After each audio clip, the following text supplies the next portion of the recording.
My name is Adam Lazarus, and I am the writer and performer of Daughter, part of Battersea Art Centre's Going Global season. The following is a part of a series of audio interpretations made by artists of historical objects from the BAC Moving Museum Collections. Remember the good old days of the printing press, when information was precise, when it took time to craft. The distribution was finite.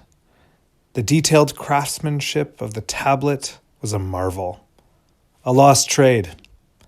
Was that care and detail a better mode of communication? I don't think so.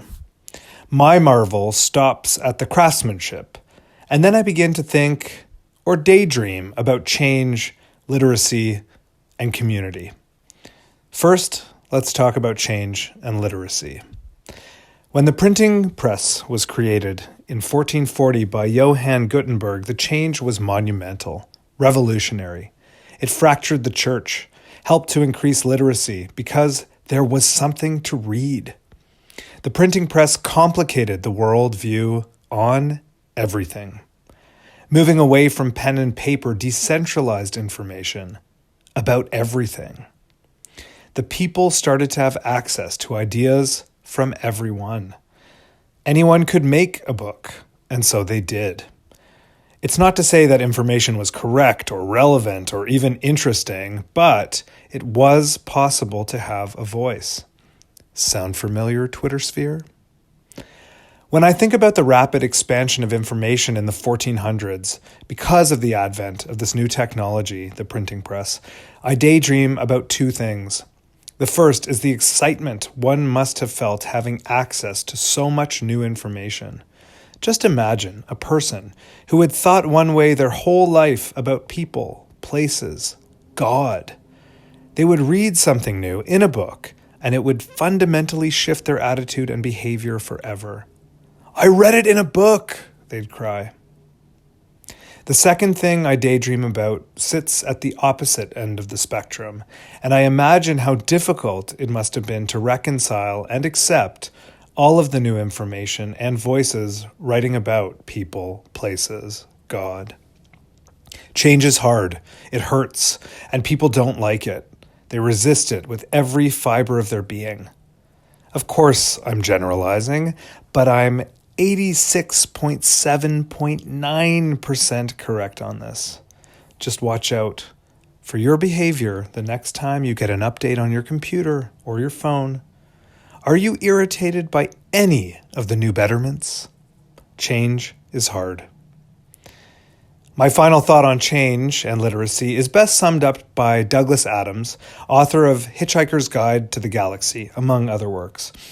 He describes people's reactions to technologies in 3 stages.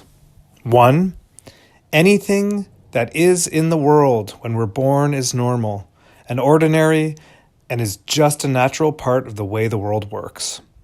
2, anything that's invented between when you're 15 and 35 is new and exciting and revolutionary, and you can probably get a career in it. 3, anything invented after you're 35 is against the natural order of things. I firmly believe that with every new communication technology, there is a promise, or rather an offer, for abundant literacy. What we do with the offer is the real question. Which leads me to my final thought on the printing press. Let's talk about community.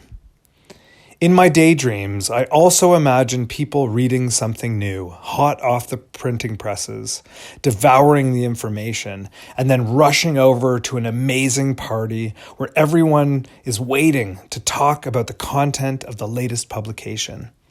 Everyone has read it, or they've read it to someone, or they've had it read to them. And this gorgeous community of people together would parse out every idea in the paper presented, argue its worth, disagree, agree, sit in their confusion, their wonder, their awe, their anger, even their humor. And at the end of the night, when there was nothing much left to say, they'd thank each other for a time well spent. A time where they learned new things not only from the paper, but mostly from each other.